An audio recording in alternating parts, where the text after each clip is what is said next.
Hoje nós vamos falar também sobre aquecimento global, com um climatologista que fala que o aquecimento é conversa para boi dormir.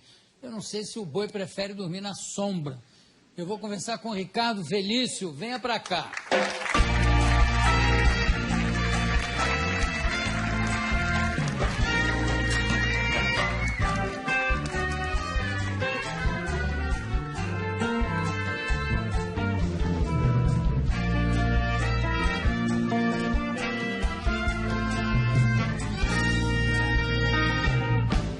Bom, você é professor do Departamento de Geografia da USP.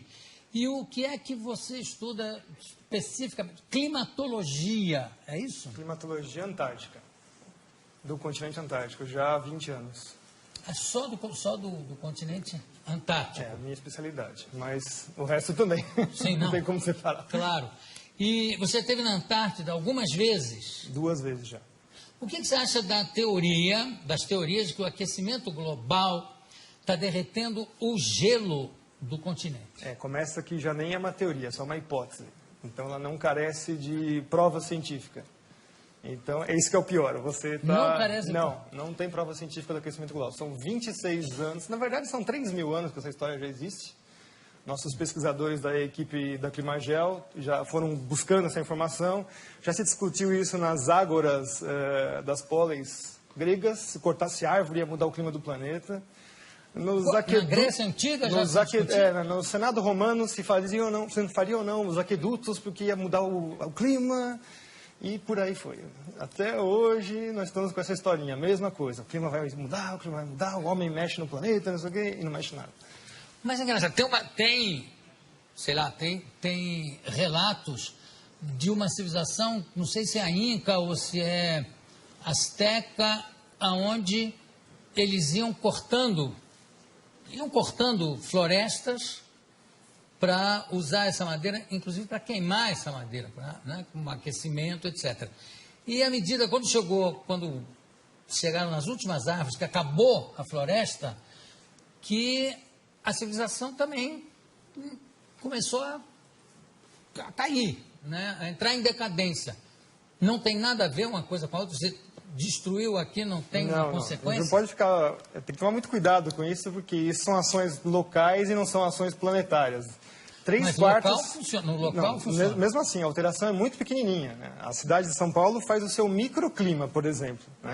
Assim não. E aí o clima global é outra coisa. Mas o discurso desse pessoal é que a cidade altera o clima do planeta.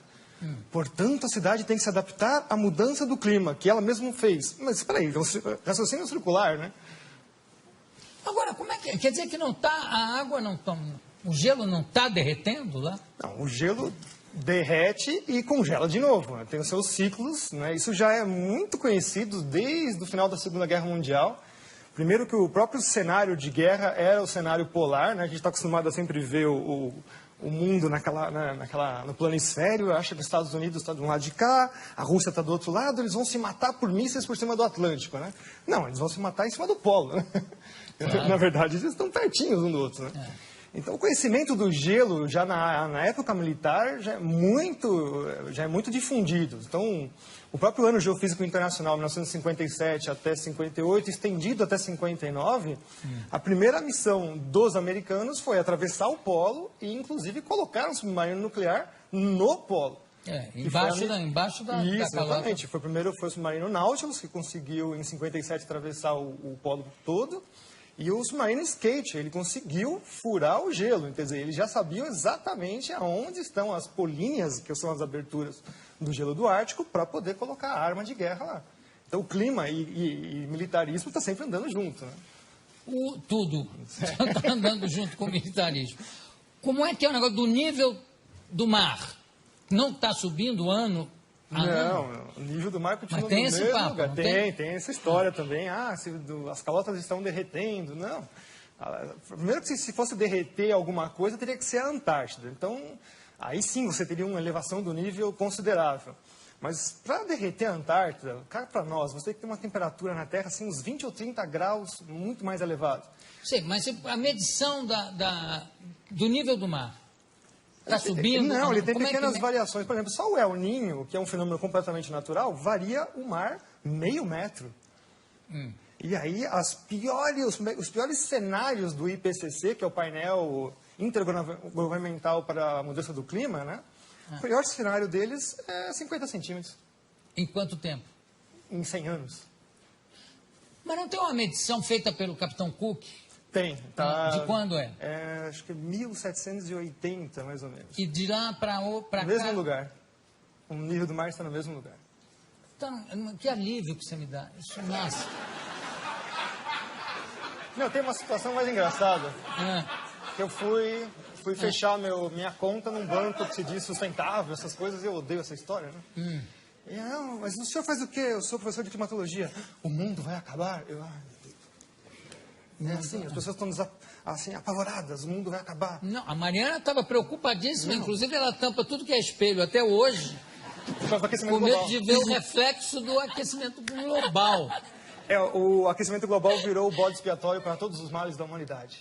Bom, falando em aquecimento, e a famosa, não é a calota polar, como é o efeito estufa?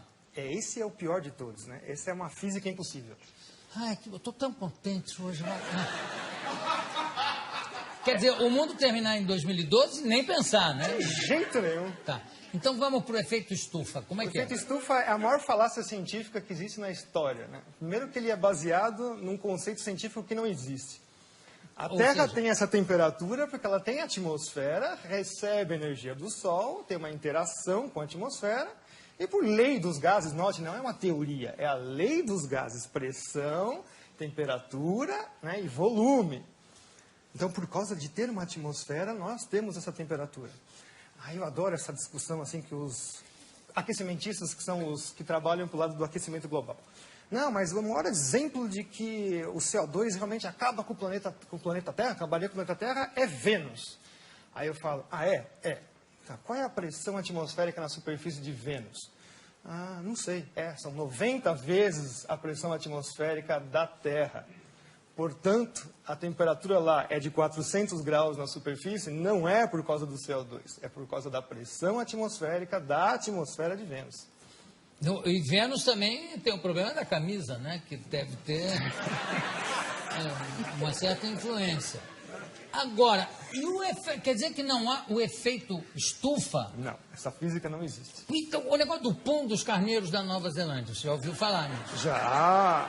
Não é que é uma quantidade tão absurda de puns tem que vai causar o apocalipse, porque vai estourar com a calota não, como é que chama? Com a famosa camada de ozônio. Que não existe, né? A camada de ozônio é uma coisa que não existe, né? Não existe? Não. Meu Deus, que alívio que eu estou hoje. Quer dizer que o carneiro pode dar pum à vontade. Eu sei que tem fazendeiros ensinando o carneiro a se segurar. Pode soltar. A história do ozônio é conhecida como, né, nos cientistas sérios, não esses aí que estão aí vendidos chapa branca, que a gente chama, né? Trabalham para governos, empresas, etc. E tal.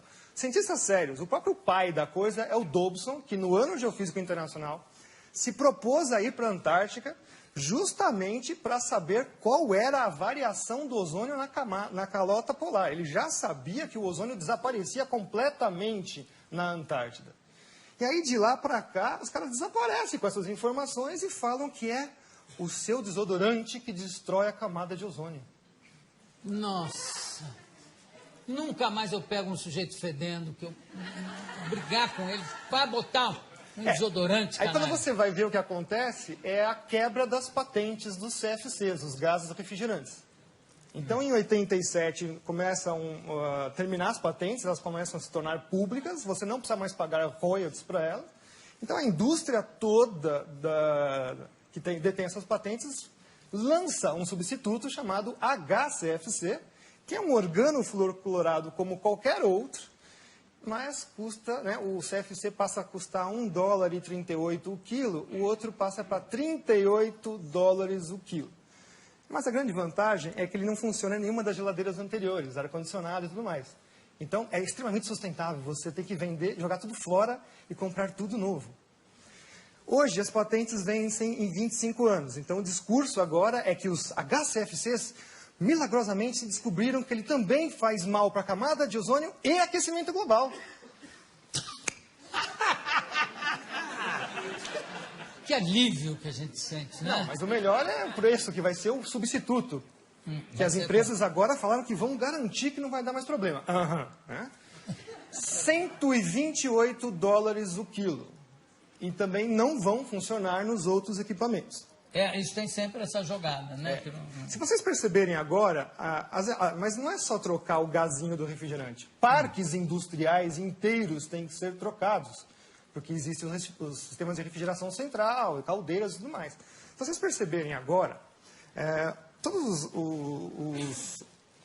os produtos estão passando a butano de novo. Os CFCs, quando eles vieram no final dos anos 40, 50, eles vieram justamente para resolver o problema de explosões em fábricas, porque é um gás totalmente inerte, não tem nenhum problema com ele. Então, hoje nós estamos voltando para trás, né? Começo de século XX de novo, por uma mentira que é que esse gazinho destrói a camada de ozônio. Qual é o gás que destrói a camada de ozônio? A hipótese, é uma hipótese de novo antrópica, que nunca foi provada, é que os CFCs, os gases organofluorocorados, conseguem destruir a camada de ozônio. O butano não. O butano está isento disso. Ele fica lá, por enquanto, né? Até alguém arrumar um problema com ele. Tem uma coisa que me chama muita atenção, Ricardo, é que sempre que você vê o anúncio de um fenômeno astronômico, a queda de um meteoro, ou um fenômeno geográfico e físico, sempre é assim, a temperatura chegou a não sei quantos graus, que não acontecia desde 1920. A nevasca que aconteceu esse ano não se via desde 1887. Quer dizer que sempre anteriormente, teve alguma coisa pior? Sim, nossa, muito pior.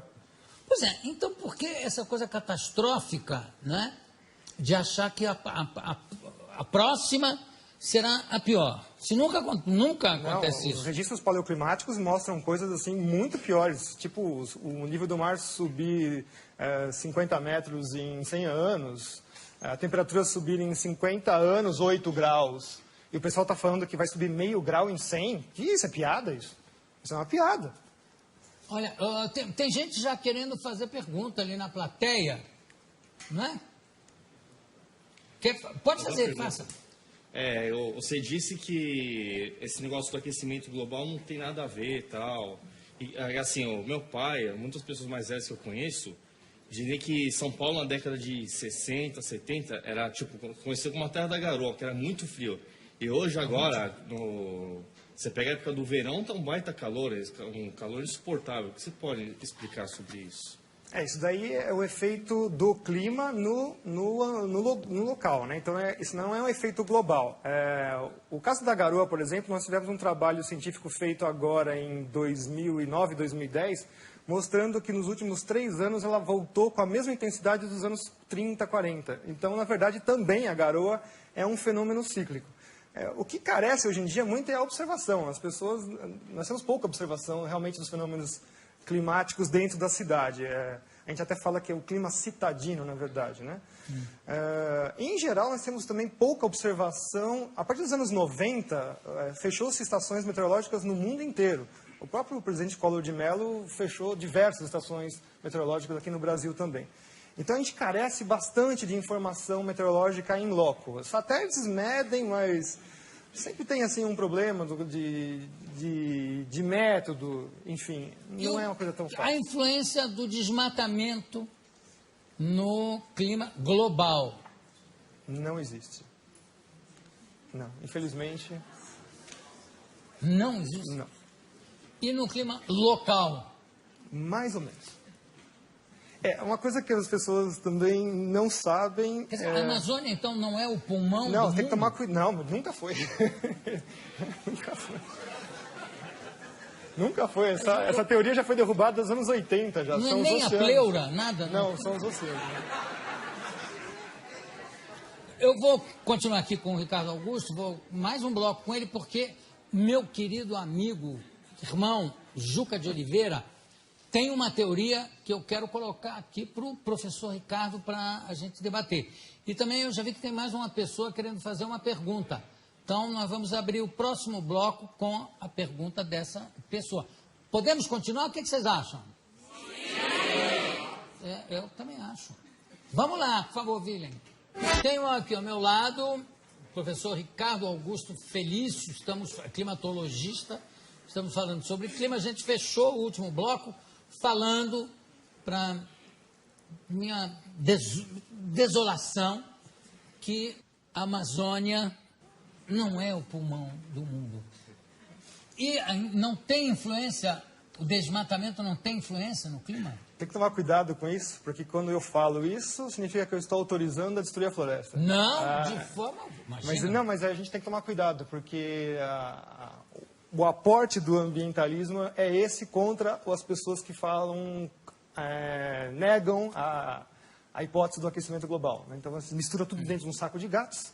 Você fala, tá vendo? Esse cara está autorizando a gente destruir a floresta. Não, a Amazônia está lá, não é para ser destruída. Aliás, eu acho que nem é possível destruir a Amazônia, porque grande parte dela está plantada embaixo, quer dizer, é embaixo d'água, você para chegar na raiz seria, né? São 6.000 quilômetros desse novo aquífero que descobriram embaixo da Amazônia. Ganha do aquífero Guarani. Recentemente descoberto. Eu não faço ideia do que seja 6.000 quilômetros. Deve ser importantíssimo. Vai ter 6.000 quilômetros. Haja aquífero aí. E o negócio da floresta, como é que é a floresta da chuva? Como é que é? Na verdade, assim, a gente tem que entender que quem manda no planeta são os oceanos. Aí, por acaso, existem continentes. São 3/4 da superfície do planeta com água. Então, a maior parte da troca de massa e energia com a atmosfera é feita com os oceanos. Então, de vez em quando, eles ficam com pena, coitadinho dos continentes, né? Aquela coisinha de nada, joga um pouquinho de água para eles. E se jogar um pouquinho de água para eles, já faz todos os desastres que a gente imagina. Bom, a principal entrada de água para os continentes vem na parte tropical, que são os ventos alísios. Todo mundo já ouviu falar, estudou na escola um monte de vezes isso daí. O próprio Kippen, que é uma das primeiras pessoas que estudou climatologia lá no século XVIII, XIX, né, começando esses estudos, ele falou assim, mas como é que eu vou estudar o clima, que a atmosfera é uma coisa que é invisível, altamente dinâmica e não dá para fazer nada? Bom, ele conseguiu verificar que a vegetação respondia ao clima. Então ele viu assim, olha, gozado, né? Nessa parte toda do planeta, salvo algumas exceções regionais, você tem florestas extremamente virtuosas, imensas, e é justamente onde chove bastante, onde você tem as principais células de trovoadas, né? Os relâmpagos fixam nitrogênio na chuva e, portanto, jogam isso na superfície. Então tem toda uma simbiose aí entre os fenômenos da atmosfera. Então, as florestas, o nome técnico da floresta em inglês, por exemplo, eles chamam rainforest, né? Então, florestas de chuva. A floresta está lá porque chove, não chove porque tem floresta, vocês entenderam? Então, quer dizer que se você cortar, vamos fazer assim um cenário hipotético, já que eles adoram fazer cenários, vamos fazer também. Vamos supor que você tira toda a Amazônia de lá, tira tudo lá, 20 anos depois está tudo de novo nascendo. Tudo de novo nascendo. Mas leva 20 anos. 20 anos. Que não é nada na história do planeta. Não, nem um pouco. Quem é que queria fazer uma pergunta ali? Pois não. Tá escutando aí? Legal.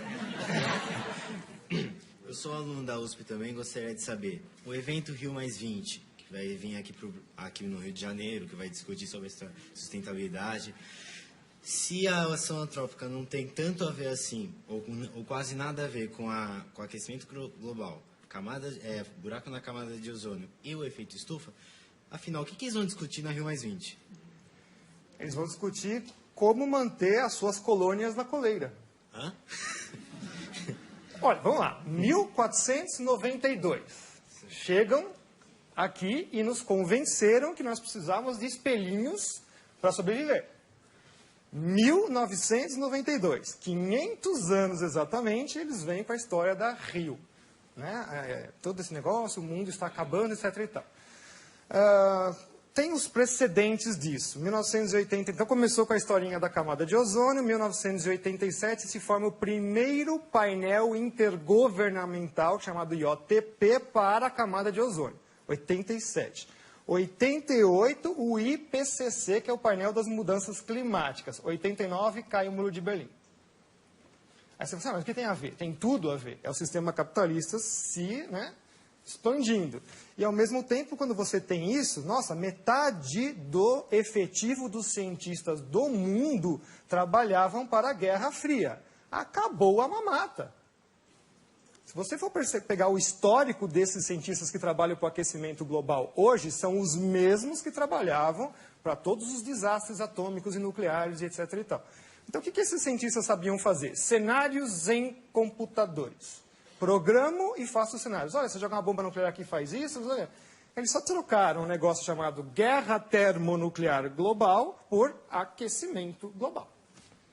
O Derico queria te fazer uma pergunta. É que ele falou do nível do mar e percebe-se, não na orla toda, mas em alguns pedaços da orla, que o mar está acabando. Quem mora na beira do mar, acabou, não mora mais, né? Sim, sim. As avenidas não existem mais. E não é que não existem e depois volta.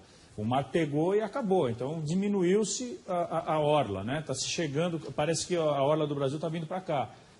Qual é o isso é um fenômeno que já é estudado pela geomorfologia já há muito tempo, é chamado, então, agradação e degradação. Então, a gente fala assim, a gente usa a palavra degradação achando, estamos destruindo o planeta. Não, o próprio planeta se mexe, ele vai mudando as suas formas. Então, o mar também faz os seus processos de agradação, formar praias, e degradação, ele também desfaz as praias. Isso é um processo natural também. E quando há um aterro, essa água vaza em outro lugar? Não. Você botou... Olha aí. Foi o Alex? Não. Foi você. O que houve, Alex? Fala. Aqui nada, senhor José. Hein? Lá atrás talvez, aqui nada. Já está meio tarde, ele já está arrumando as coisas para ir embora. Eu já não falei para você não fazer isso? Não estou prestando atenção, senhor José. Nem me mexi aqui. Não se mexeu, claro. Bom, desculpa. Essa imagem que eu fiz, que é absolutamente infantil, claro, de você aterrar aqui, o mar não se expande numa outra direção, em algum outro lugar? Não, a área é mínima, não tem como. Não tem influência nenhuma? Não. A influência, 99% da energia que está na superfície da Terra vem do Sol. 99%. 99,99% na verdade. A geotérmica é insignificante em frente ao extrato geográfico. Que é a casquinha do planeta. Mas eu digo local, de repente... Não, mesmo assim, continua não sendo. O Sol, por exemplo, todo mundo fala assim, o Sol é uma constante. O Galileu quase foi para a fogueira, né? Quando ele começou a achar manchas no Sol. Eu acho que o Sol não é uma constante. E não é. O Sol tem seus ciclos, né, de alteração. O principal é de 11 anos. Então, 11 anos ele vai aumentando sua atividade e diminuindo. Então, mais ou menos 4 subindo, 7 descendo. E também tem outros ciclos de 90 anos, outros ciclos de 200. Então, agora, por exemplo, nós estamos entrando num período mais calmo do Sol, que vai até 2046. Então, se vocês estão pensando que vai ter aquecimento global, não, vai ter, mas na verdade é resfriamento. Já está acontecendo, na verdade, desde 1998. O que? Um resfriamento? Já. As temperaturas, na verdade, já estão diminuindo. E a influência do Sol no nosso clima é total? Total, 100%. Aí depois você tem Lua, tem um pouco de Júpiter também e Saturno, mexendo em campos gravitacionais, mas o resto vai ser o Sol no primeiro escalão. O segundo escalão são os vulcões, e aí o pessoal do terceiro escalão são os oceanos. Os vulcões. Os vulcões. Não tem a ver um pouco com a teoria do Juca, de repente o aquecimento dessa água, que realmente é um grande condutor, de aquecer e pá! Causar um tsunami? Os vulcões têm um problema ao contrário. A resposta deles é negativa, porque eles jogam cinzas vulcânicas na estratosfera, que seria a segunda principal camada da atmosfera. E aí não deixa a energia solar ir para a superfície. Então, quando tem atividade vulcânica em geral, quando assim intensa, você tem já o próximo verão e inverno mais frios. Krakatoa foi um grande problema, né? O ano seguinte não teve verão. Né? Um vulcão lá no... Depois que ele entrou em atividade, o ano seguinte não teve verão. Tanta cinza vulcânica que ele jogou na estratosfera. Você vê, graças a Deus nós não temos aqui regiões de grandes vulcões, né? Não tem... Mas não tem problema. Em qualquer lugar que eles estiverem, eles... O chileno agora, Você acha o ano graça passado... nisso? Ele acha graça. Eu acho, é bonito. Qualquer lugar. O chileno o quê? O vulcão chileno agora, no final do ano, entrou em erupção. Bom, afetou até aqui os Estados do Sul, né? Nossa, até agora o Alex estava derrubando coisa lá. E o El Ninho? Você falou do El Ninho. Até hoje se fala muito do... O El Ninho é um fenômeno bem interessante, totalmente desconhecido, muito complicado, é um fenômeno de alta frequência. Ele às vezes fica 4, 5 meses, desaparece mais uns 15. Polarizado, né? Tem o El Ninho Laninha, e às vezes ele fica meio intermediário, não joga nem para um lado nem para o outro. Tem Laninha também? Tem Laninha também. E eles também estão atrelados com outro fenômeno chamado oscilação decadal do Pacífico. Esse é um mais longo. E foi descoberto sem querer com a pesca no Pacífico, né? Que os peixes desapareciam durante uma época, depois era uma abundância total de peixe. E aí viam que estava ligado com a temperatura da superfície da água do mar. Então, o Pacífico ele tem uma polaridade de estar mais frio e mais quente, muito próxima à oscilação do Sol. E tinha que ser, né? A gente sempre esquece, o Pacífico é 1/3 do tamanho da Terra. 1/3 do tamanho da Terra é o Pacífico. Bom, eu acho que a gente vai dormir ou mais tranquilo ou mais preocupado depois da conversa aqui com o Ricardo Augusto Felício. Professor, muitíssimo obrigado pela sua presença. Obrigado a todos vocês aqui também. E daqui a pouco a gente volta.